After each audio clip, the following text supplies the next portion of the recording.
See it. Mm-hmm. Hello, and my name is Rogette Harris, and I am chair of the Dauphin County Democratic Party. And tonight we are having our second broadcast where we are introducing our endorsed candidates.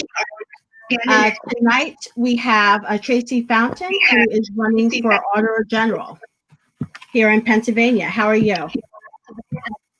I'm good, Rogette. How are you? Great. To start, why don't you tell us a little bit about yourself? I do know that you have a C.P.A. And I'd like to know how that can aid you as Auditor General here in Pennsylvania.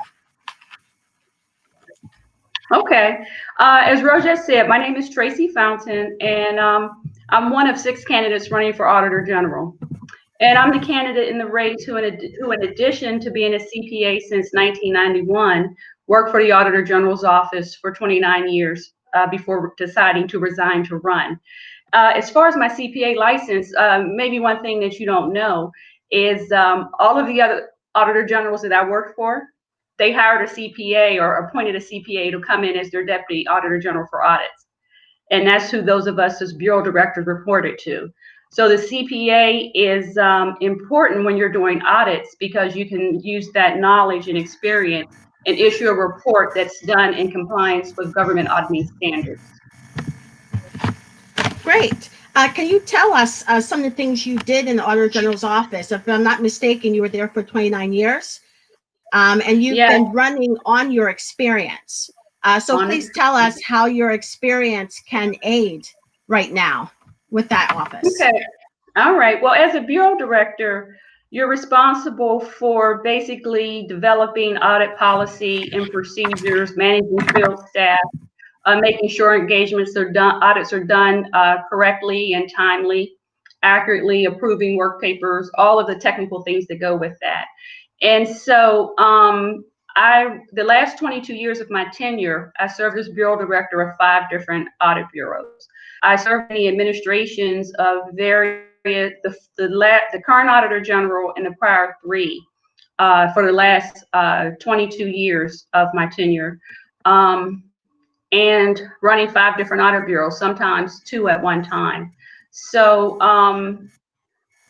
I make the decisions in terms of what reports are going to be submitted to front office for release under the Auditor General's name. It's the best way to describe it.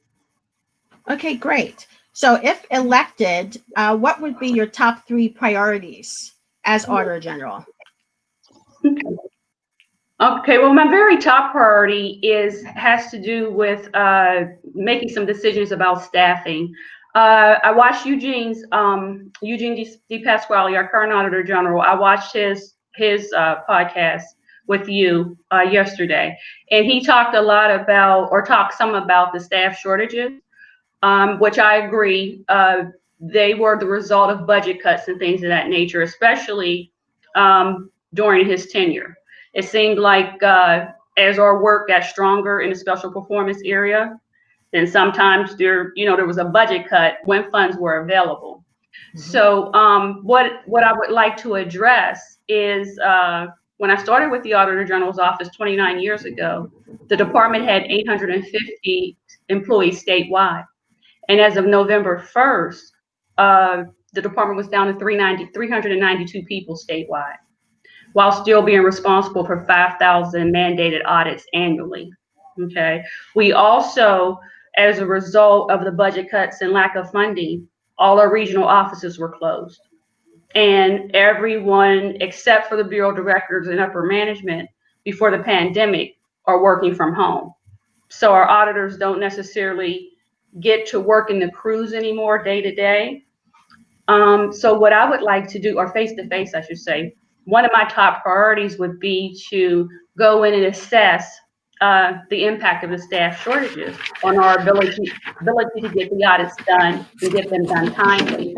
And then what I would also want to do is have a cross-training effort so that auditors from different bureaus are trained in doing all types of audits so we can use our staff more efficiently.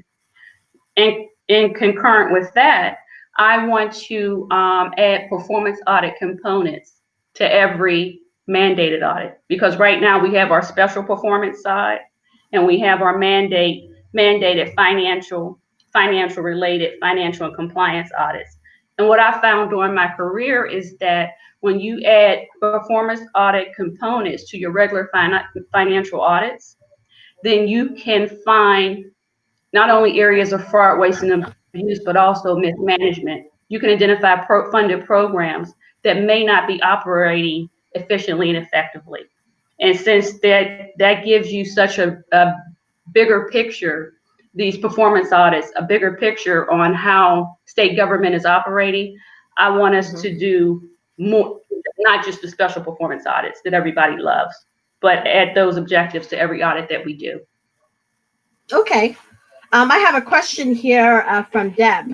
She wants to know when an agency or nonprofit organization receives a negative report from the Auditor General's office, how does the Auditor General's office follow up?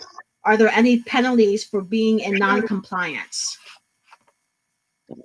Okay, any report that we release that would have findings in it, the Auditor General's office doesn't have the authority to issue penalties. What we can do, and what we do is we can refer things that we feel are gross mismanagement, abuse, or fraud. We refer it to maybe the Attorney General's office, maybe the Inspector General's office, so that they can follow up and decide if prosecution is warranted. Okay. But if there isn't prosecution, what happened? Does it just go back to that agency, then the findings? The findings would be, if it's fraud, the findings would be on the agency in terms of what can they do, what type of policies and procedures they should implement to try to prevent fraud in the first place. So that's the biggest thing. One of the things I like to point out and make sure that everybody understands about the Auditor General's office is, by law, the Auditor General's office is a post-auditing agency, which means that our authority to audit only comes in after state money has been spent. Okay. So one thing about that, the problem with that is that it's hard to be proactive when you're a post-audit agency, right? Right. Because if the money's already been spent or fraudulently used, it's already gone. So what I'd like to do, if I'm elected Auditor General, is put some steps in place where we can be more proactive from the standpoint. For instance, I'll give you an example of, there was an audit of the Erie District Magistrate or District Justice office by our Bureau of County Audits that was done. Now, the mandate for those 2,000 plus audits that are done by that bureau are really financial related audits, because the objective is to find out or to make a determination as to whether all the fees and fines collected by the district justice, that they were properly deposited in their accounts. So if that's the only place you're looking, because auditing is about where you look, then anything else that may be going on, you wouldn't find. So what happened with this particular district justice, and I think it was a woman, she decided that she was going to help a citizen standing in front of her that day that was charged with, she found guilty of a certain offense. The offense was actually civil, and it was $100 fine, and I'm just guessing at that number. She said, well, I'm going to help you out today. I'm going to give you a $75 fine. I can save you some money. Well, as it turns out, the fine that she ended up picking ended up being criminal. Okay. And that's the offense that they were charged with.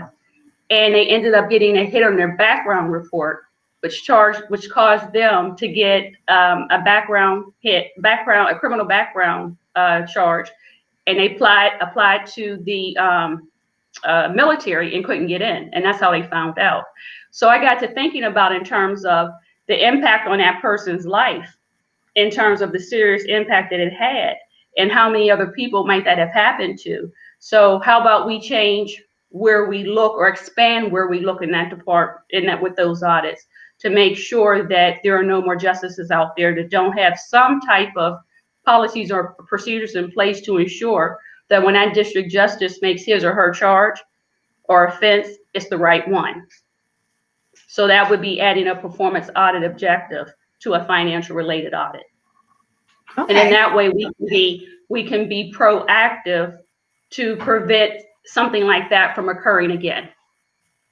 So in a similar fashion, with the current coronavirus, as you know, with the funds that were released, not everyone who were meant to get those funds, some of the mom and pop stores or whatnot actually got the funds. Some people got funds that shouldn't have.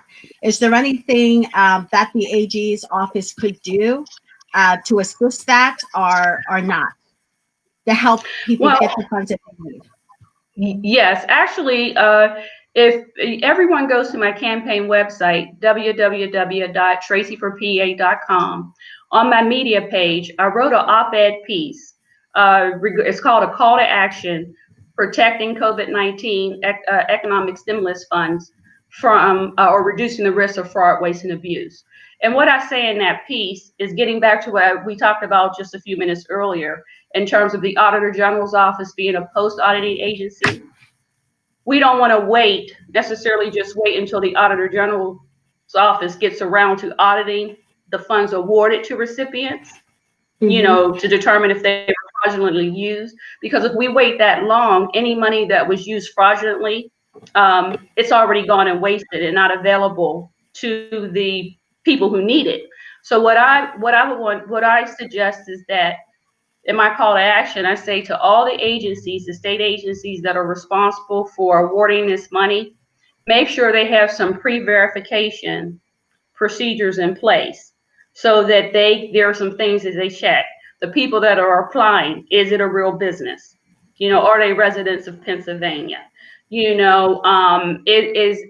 what they're applying for fall under the guidelines, of the money being awarded. That should be done up front, so that we can be sure the money gets to its intended recipients. The other thing that I want everybody to keep in mind is that whenever you have a large influx of money coming in anywhere, and there's a rush to get it out, which I understand you have to have this, you want to expedite it because so many people are struggling, financially because of this COVID-19. But you want to make sure you have something in place so it gets to the right people. You want to make sure that due to relationships with, people who have access to giving this money away, that they can't upsert the system, and award it to friends and things of that nature instead of the people it actually supposed to go to. So that's all about being, a little bit more proactive about the process. And we can still come in as the Auditor General's office and do our follow-up audits. But I think that as Auditor General, I can offer a lot of advice to the state agencies to make sure, because I found in a lot of the audits that I was responsible for and the bureaus that I had, that there was a lack of monitoring at a lot of the state agencies, in terms of the people in charge of the programs. They're anxious to get the money out, but let's make sure the proper policies and procedures are in place first. I'm putting up a question here we just got from Laura here. She would like to know how you got into this field and how you decided to go into public service. Oh, okay. I'm originally from Pittsburgh, the inner city area called the Hill District. And I left Pittsburgh to go to Drexel. Once I graduated from Drexel with a BS in business administration and a major in accounting, I came to Harrisburg to find a job. I had taken a C.P.A. exam while I was here and passed a couple parts, and I needed 2 years of auditing experience so that I could qualify for my license. So I applied to the Auditor General's office, and that 2 years turned into 29. So during the course of my tenure there, when I was hired, I started as a field supervisor. Actually didn't have any type of supervisory experience, and I also had never done any financial auditing. But that bureau director took a chance on me, and I did the on-the-job training, with my manager and my assigned staff, and it just took off from there. I was promoted to technical training manager, so I did training classes for about 4 years. And while in training, that was a part of HR, and Bob Casey Jr.'s transition team was set up in a in an office in the Human Resources Department, and they took notice that there was a Black female CPA during training and said, well, maybe we can take her and use her someplace else. So I had a couple interviews with the transition team in the Auditor General Casey at that time, and I was appointed to Director of School Audits, and that's how my career as a director started. Great. You had mentioned earlier that you have 4 other primary opponents, that there's 5 of you altogether. How would you differentiate yourself? I'm sorry, excuse me? 6. There's 6 of you. Oh, well, yes, it's a total of 6. And I will say that the way that I'm different is that I'm a first-time candidate, so I've never run before. I'm a certified public accountant, as we just discussed, and I have 29 years of experience, with the department. So working under 4 auditor generals and serving in so many different audit bureaus, I can walk in the door on day one, knowing this department. I'm ready on day one. I know the staff. A lot of them have worked for me at some point in time. So I know the staff. I know the department. I know we're strong, and I know where improvements are needed. And I think that having an auditor general who is certified, who has that experience, and also knows the staff like that, you bring a different perspective, because when you're in the field, sometimes in a concerted effort, there's a lot of things that you can hide, from upper management, things that you can, keep a lid on. I know all those tricks, because, I've had to address a lot of those things. So, yeah, so I would have firsthand knowledge that no other auditor general would come in the door, with. And like I said, all 4 that I work for, they appointed a CPA to serve as their deputy auditor general. So usually what would happen in that situation is the deputy auditor general for audits had a direct link to the elected official. And those of us as audit bureaus, we reported to the deputy auditor general for audits. So what I could do as auditor general is I could forego that deputy auditor general position and use the money saved on that salary and benefits to hire some more staff. And so I would estimate that would probably be about a good $600,000, over the course of one term, one 4-year term, when you take into consideration salary and benefits. Well, as Laura mentioned, you truly have worked your way up in the Auditor General's office. I have a question here from Brandon. As you know, the current Auditor General, Eugene D. Pasquale, has really expanded the reach of the departments and really brought important issues to the forefront. What are some ways you can continue that expansion? Okay. I have a big interest in number one, education, and I'll tell you why. I had mentioned earlier that I'm from Pittsburgh, born and raised in Pittsburgh, and so I'm a product of the Pittsburgh City School District. And when I was in 7th grade, I was asked to go into the scholars program for 8th grade, which I did all the way through graduation. I graduated in the top 10% of my high school class of 500. So I've always considered myself to be, pretty smart. Well, I applied to Drexel, got accepted, and freshmen had a freshman orientation process, and during that we had to do some testing. When I got my testing results back, I was determined to be a slow reader. And so that really stuck with me, because if I graduated in the top 10% of 500 and I'm a slow reader, when I joined the majority, in a school like Drexel, then where were the other students? So I'm really, really passionate about educational outcomes. So a lot of the audit reports that we release right now, even though each school district audit and charter school audits, they are performance audits, they're individual reports. I would like to do, and I haven't figured it all out yet, but I would love to do some type of summary report of the school district, by school district and the charter schools that they support, that we can not only define the funding, how much it's costing to educate those children, but also compare outcomes as well. Okay. And I think that would be a very interesting report, for the taxpayers of Pennsylvania. I'm also interested in criminal justice, and that's something that we've never looked at before, specifically Pennsylvania's cash bail program. And from the standpoint of the amount of money that's being collected, or made from earned from the cash bail system in comparison to what it's costing to hold people in prison just because before they've even been charged, just because they couldn't pay their bail. And then the other issue would be the effectiveness of probation and parole, because I've heard from the standpoint that there is a lack of continuity, is the best word I can think of right now, but a lot of it depends on the parole officer you get. So the violations you get may be a lot stronger by one parole officer than it would be another. And then also in terms of differences by county too. So those would be my top two.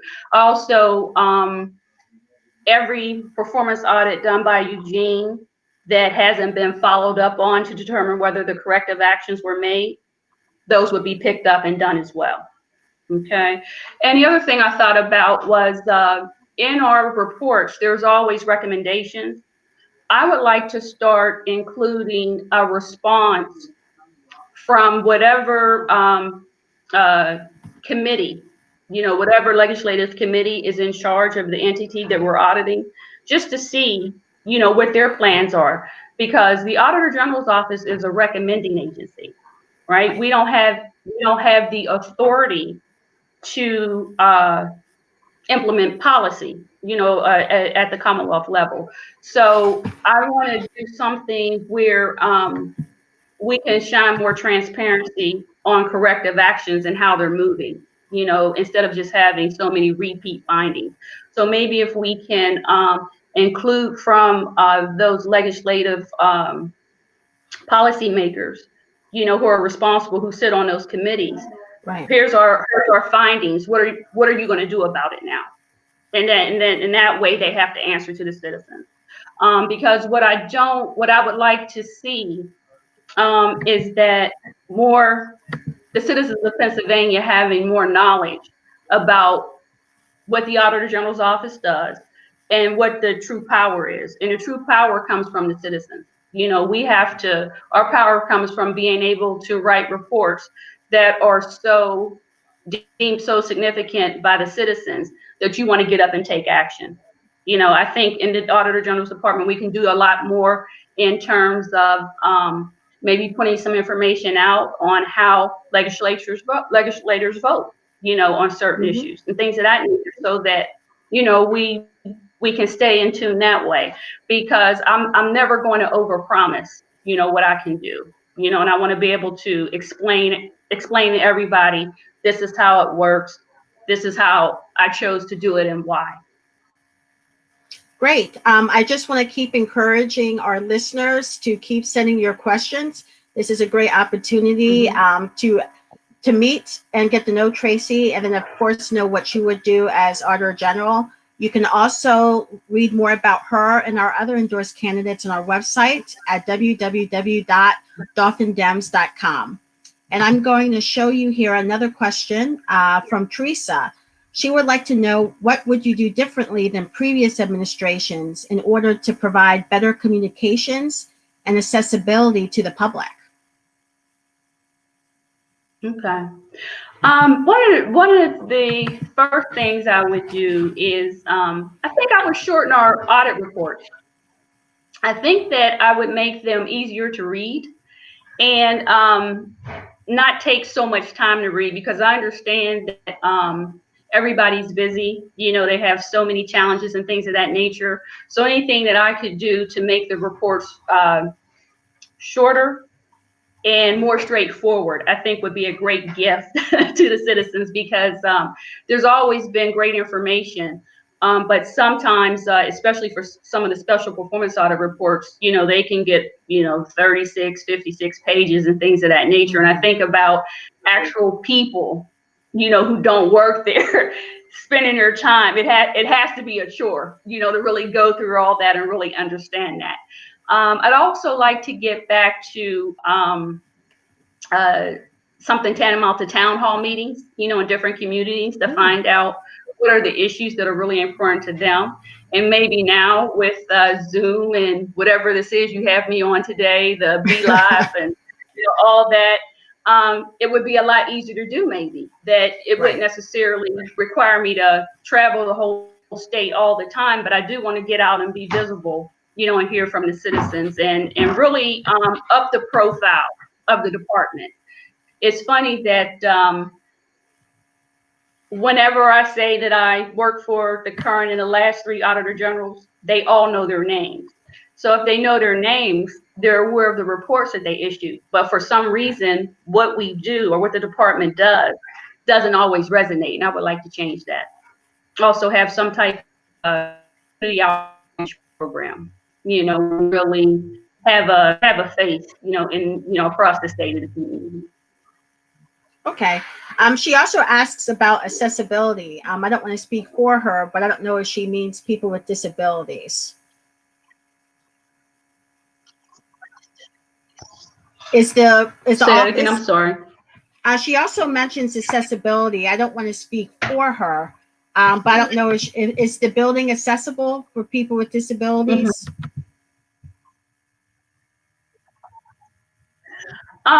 The finance building where the Auditor General's is housed is only accessible on one side, and that's the side that's next to Veterans Park. Okay. Can you hear me? I can now. Okay, great. I have a question here from Robin. She would like to know if running for Auditor General, the opportunity for you to further your career in the Auditor General's office. I decided to run because after 30 years of being in the office, I still had a great passion for the work. I'm not running because I'm a politician who wants to use the Auditor General's office as a stepping stone to another office. I mean, if I wanted to do that, I should have done it a long time ago. Actually, when I resigned, I was probably about 4 years away, from retirement. But I looked at it from the standpoint of there's never been an Auditor General who's a certified public accountant. There's never been an Auditor General who was a prior employee. And there's never been an Auditor General who's been a person of color, African American. In fact, Pennsylvania has never elected an African American to any of their row offices. Not the governor's office, not the treasurer's office, not the attorney general's office, the Auditor General's office. So to me, this is more of a history-making moment for me in the state of Pennsylvania, if I were, able to win. Like I said earlier, I think I bring a different perspective. Also want everybody to think from the standpoint, if you think about the Attorney General has to be a licensed attorney, right? So why wouldn't it make sense that the Auditor General be a certified public accountant? If you're the top fiscal watchdog, I just think it makes sense. I am running against 5 seasoned politicians. Some of them have run for things before. And what I want, all the taxpayers and voters to know is that I have a passion for this work. I'm running because this is what I love to do. And especially the work that's related to protecting our most vulnerable citizens. Like I said earlier, our children, or elderly, or mentally challenged, or disadvantaged. Past that, I can see where it takes me, but I don't, right now, the numbers, that's what I know. In terms of running for anything else, that's at this particular time, is not what I'm interested in. I'm going to put this up. Teresa says the only way to turn Pennsylvania blue is with diversity and inclusion. And I just want to kind of reiterate the point that you made, that even this year, the Auditor General's office is the only row office we have a chance to get any type of diversity on the slate for the election season this year. So if diversity is important to people, that should definitely be in consideration, particularly with you, not only a Black woman, but like you mentioned, you're a CPA, which really sets you apart from your opponents as well. So you have the experience, the education, plus the diversity. So, so there you go. But yeah, but one thing I would like to add though is that one of the things that I learned going through this political process as a first-time candidate is that I've termed the phrase financial discrimination. Okay, and what I mean by financial discrimination is that there's a lot of decisions being made on, who actually people will vote for based on how much money they've raised. yes. And there are a lot of decisions being made on who gets endorsed based on the amount of money that they've raised. And I will say from the standpoint, I'm definitely holding my own in this race, with a much smaller budget. I was told when I was thinking about running, well, you don't want to do that because to run in a statewide race, you need to have $250,000. Really? Why? Why does it cost that much? If it's 6 of us in a race, that's $1.5 million. You know how much good could be done with that money? So I think that as voters, as citizens, we need to think a little bit, change the way we think sometimes, in terms of, because whoever raises the most money doesn't necessarily guarantee you the best person who can do the job. It just doesn't.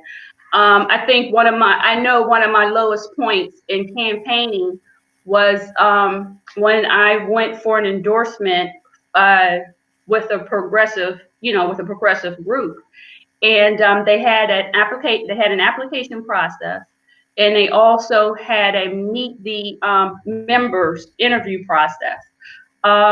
Word got back to me through someone who knew the director of the program that I had an excellent, answers in my questions, that my positions lined up perfectly, or lined up the best in comparison to my other opponents with their values and beliefs. That I had an excellent interview and things of that nature.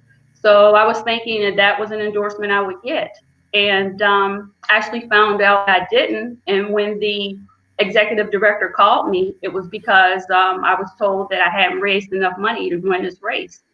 So they went with someone else. So that was very disheartening, but I didn't let it keep me down for too long. And since we're talking about fundraising, if any of our listeners would like to donate to your campaign, how can they do that? Okay, you can donate via my campaign website, which is www.tracieforpa.com, and there you can donate via ActBlue, and it'll go right into my campaign account. So yes, anyone who wants to donate, please do.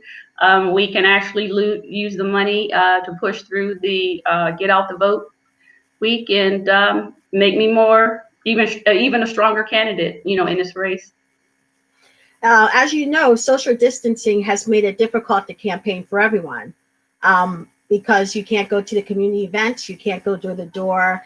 So what are you doing to get your message to people before Election Day? A lot of people have already voted with vote by mail, but people can still go to the polls on June 2nd. So what are you doing through this difficult time of social distancing to get your message out? Yeah, we're doing a lot of ads through social media.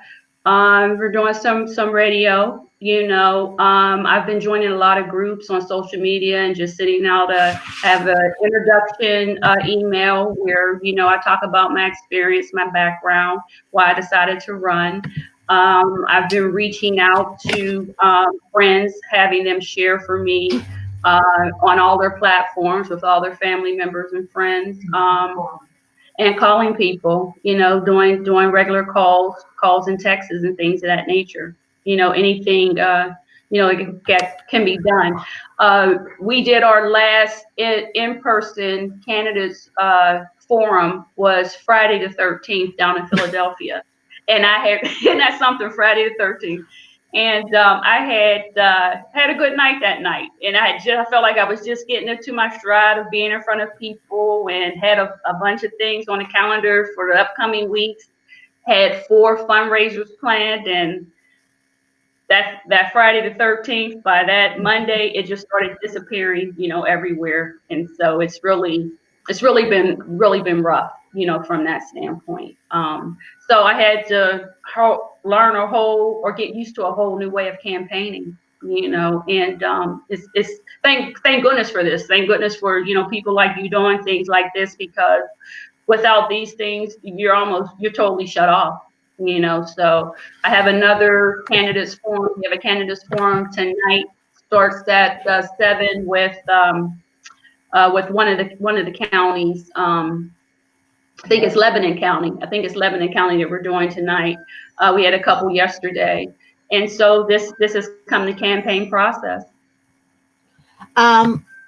We're running short of time, but I have a question here I would like to put up for you from Y. Robin. She says, you definitely have a passion for this job as a past employee. She would like to know how you would improve the testing strategies utilized by the department. How it would improve the testing strategies?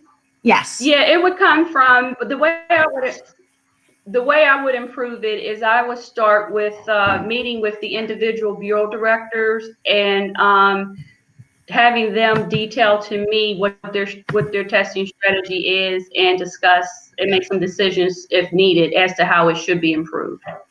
That would be the starting point. And that's where I said with those testing strategies, I would also add those performance audit objectives, so that there's always a goal to make sure that programs are achieving their intended objectives. Because if they're not working properly, then the next decision or the next conversation has to be, should this program be continued, or how should it be changed so that it can achieve the objectives that were intended.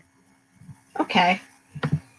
I would just like to put this up from Jerry. As I mentioned earlier, you are our endorsed candidate here in Dauphin County, and I agree that you are the most qualified candidate in the field. But he also goes on to say that he's known you for two decades and no one else touches you. So that's a nice shout out. Thanks, Jerry. Is there anything you would like voters to know about you, those who haven't voted yet? Is there anything that you would like them to know about you that they cast their vote in your favor? I would say that we talked about it a lot tonight, but I think the most important thing is that, like I said, I have a passion for the work. I love doing what we do.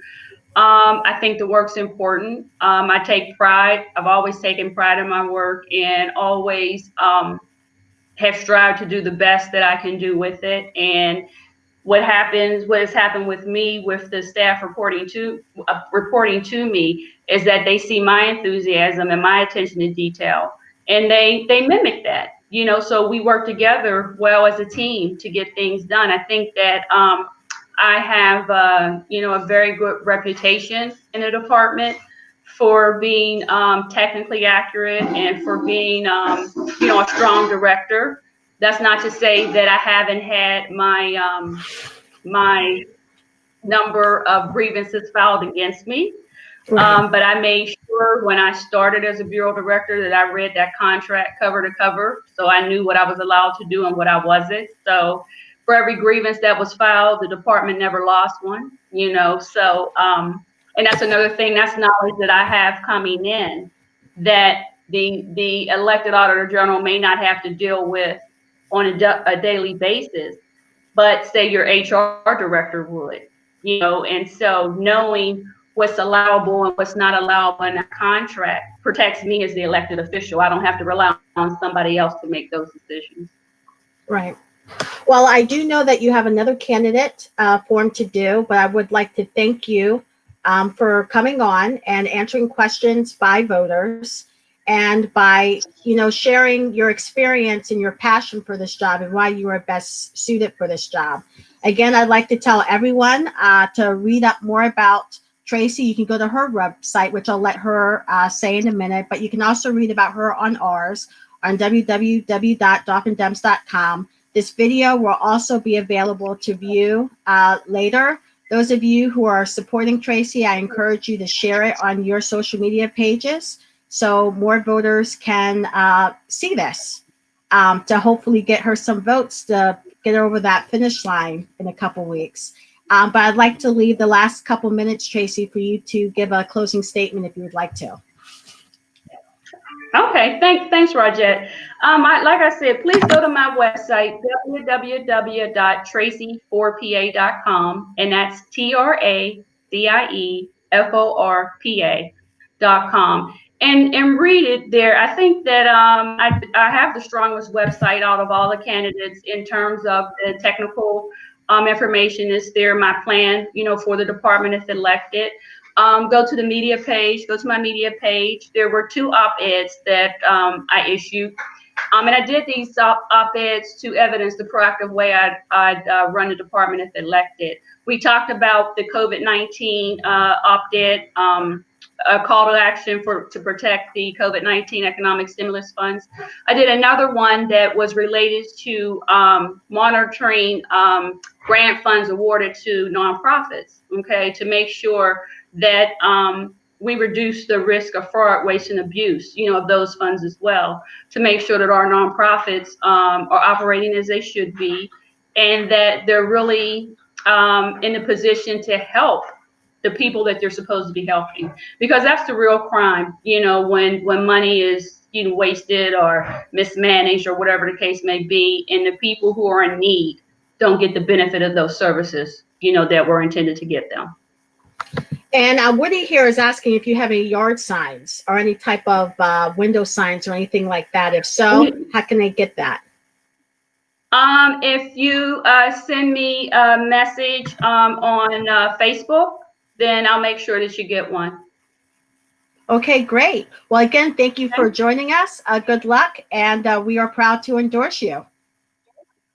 Thanks, Rogette, and thanks everybody. Thanks for taking your time to watch, my meeting here. Have a good night. All right. Bye-bye. Good night.